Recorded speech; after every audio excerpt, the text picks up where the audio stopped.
Welcome back to my channel, fellow gardeners. Today I want to talk about pottery because it makes such an impact in your garden when you have clay pots.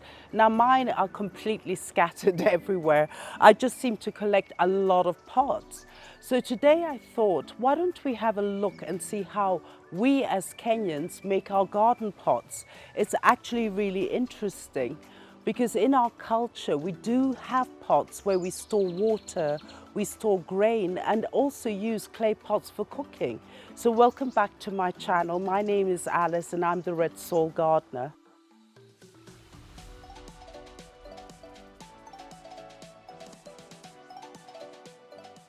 So here we are at Samuel's lovely potted a roadside nursery.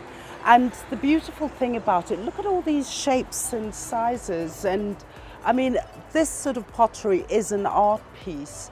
And what he has is that some of these clay pots, he's actually painted a lovely sort of charcoal color.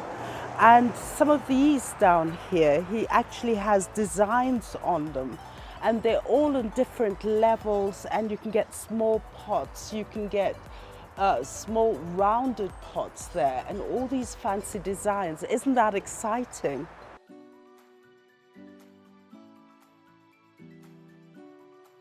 Hey fellow gardeners, here I am with my friend Samuel.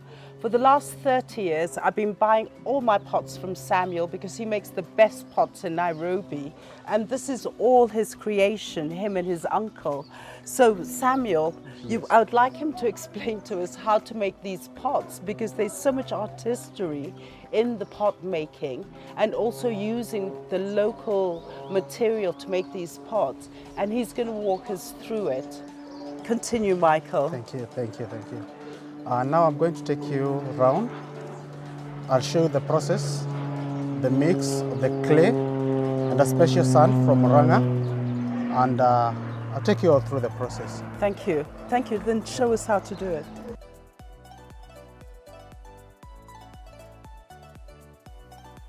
So this is how it starts, which Samuel is going to explain to us exactly the process, the way he makes his pot. Samuel, hand over to you. Thank you, thank you. Now we only mix two types of soil. We have the clay soil here, and we have a special sand from Murang'a. I'll show it to you, and that's how we mix it. But first it's good when I first show you the special sand from Murang'a. Okay, let's go and have a look at the special sand. Come this way.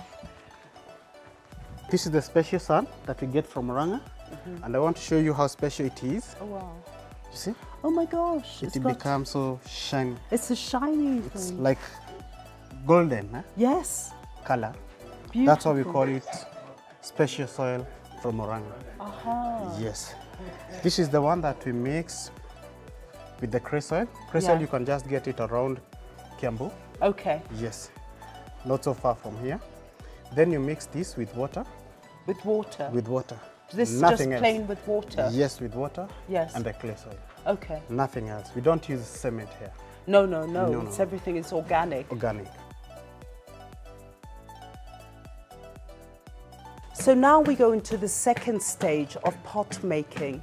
Now what happens is that once the man has mixed the Murang'a sand and the clay together out there as he stamps on it, this is the end product. So do you want to talk about this? Yes. Here you go, you can hold it. Yes. Now, after the first process, after the mixing, now here we have to make it soft, and we have to remove all the gravels or grits. Yes, so that we can have the soft final product, which is this. Which is really soft. I mean, if you look at it, there's no grit, nothing in it. And that's the smooth finish that they want for the pot. Because the grit makes the pots to break when it's burning. Oh. Because it is going to create some space. Some space. Yes. So you just don't want any grit in your mixture? No. Should be as smooth as a dough. As a dough? Yes. Okay, Yes. great. So when that product, the end product from mixing the sand and the clay, it's brought here and put down here, and once it's down here is that you need to separate the grit. But then you could notice as you look at it, all those sort of sparkles from that sand from Moronga is in here, but it has that shiny mix and it looks really exciting. So here we are in the workshop of Samuel's, and he's going to show us how, well, one of his people will show us how they actually make pots. And from what I see is that they start off with a car ream, and this is what they use as they're making the pots. Explain to us, Michael. Now, the only machine that we use here, I'll say machine, it's a car ream. That's what we use. It makes the work easier when you're making the pots to turn it around.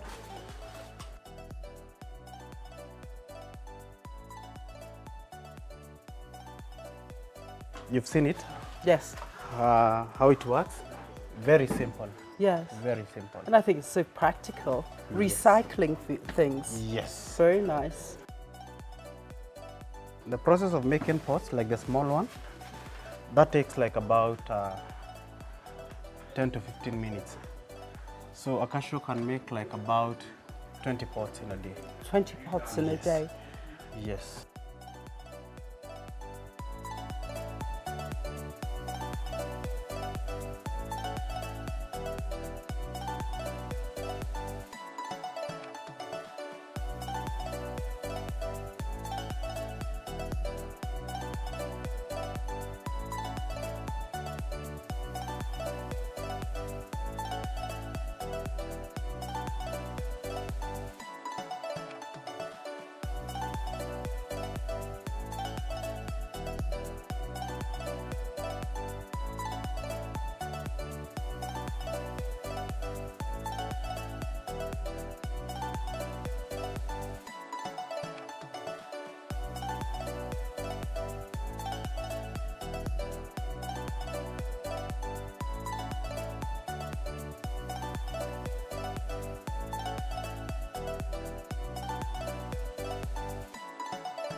Once we get from that process of making that pot, you have to put it under shade for like 3 to 5 days, depending on size.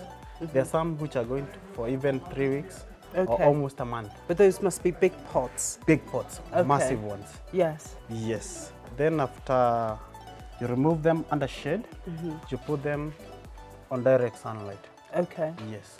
To dry it completely. To dry completely. Okay. Yes. And I love these designs that you're making, these, the ones you've done on the pots. We use very simple things here. And it happens, I mean, they print it so fast. Yes. These are the ones So which you this use to is- make design. Oh, amazing. Yes. So this is the, That's just a wood leaf. it's just pieces of Yes. wood. That's a leaf design. That's the leaf The first design. design here Yes. in that pot. Then we have the pineapple This is design. the pineapple design Yes. on this. And now we have the spider. And this is the spider. Design. And as he was doing it, was he twirling them No, around? no, Or just turn the pot. just hitting the... No, you turn it round. Oh, you turn it around. Oh, Yes. like that? Like that. Amazing. Yes. Now I want to explain which is the spider design. The first one here, this is the leaf design. Then we have the pineapple, and the last one is the spider design.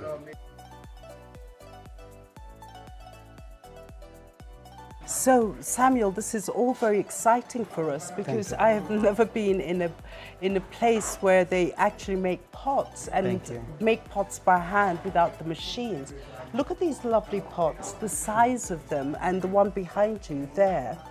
Tell us, is it the same technique as he used here? Yes, it's the same technique.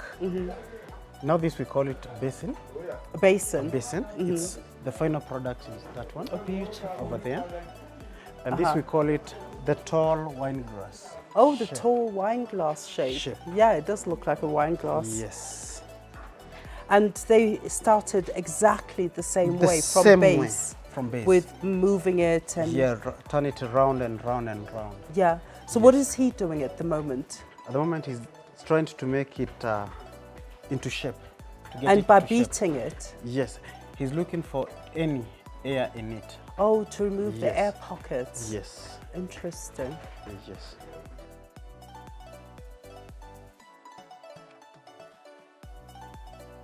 Now, tell me, Samuel, so what are these pots doing here at the moment? Now, like I explained earlier, once it is removed from under shade, you keep it under direct sunlight for 1 day to make it completely dry. Yeah. Then after here, it goes to the kiln directly. Okay, so these have been sitting outside in the sun for a day to dry them completely? Yes. Okay, and then you take it into the kiln? Yes. Okay. Then in the kiln, it burns overnight.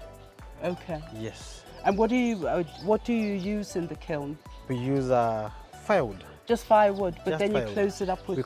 Yes, with pots. So they close up the kiln with pots? Pots, yes. To keep the temperature sort of constant? And in the kiln, I don't know if you've seen, we have two openings.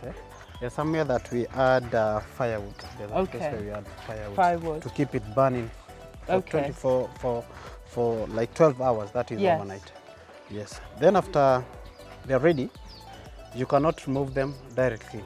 Yeah. You'll need a day for them to cool. To cool down, because they're so hot. They're so hot.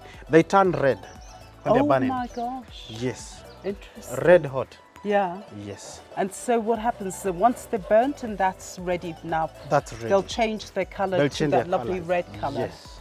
Oh, nice. So all those red ones there are dry. Those are ready. Those are ready, the red ones. Yes. And the ones on this side are ready to go with the kiln. One more process. Yeah. Yes. Okay. To go to the kiln. So finally, thank you so much, Samuel, for showing us all this. I'm just gobsmacked. It's the first time and I've learnt a lot. And so how do you tell if a pot is good? You know, it doesn't have an air pocket, it's not going to crack. That's what I'd be interested. They have different sounds. Like if you come here, you can use a stone, or some people use their ring. From here, you'll hear the sound is different. It's not ready, you can hear. But when the pot is ready, it has got no cracks. You can hear the sound. It has a higher. Yeah. Yes. Nice. So now we've learned everything about pots. Thank you. And we'll share your contact so that lots of people can buy pots from you, and we're very, very happy. Thank you. So thank you very much, Samuel. Asante sana. Thank you. So, thank you for joining me on this episode. I hope you've really enjoyed it, and now you know exactly how we make our pots in Kenya. Now, we have to really respect these guys, because when we see our pots on the roadside and we purchase it, we don't even understand all the energy that goes into pot making. So don't forget to like and share, and also subscribe to my channel. Press that notification button so you'll always be informed. And we're on Instagram, Facebook. Always send me your comments on YouTube. I always do answer. And thank you so much for being part of this episode. Have a lovely, lovely day.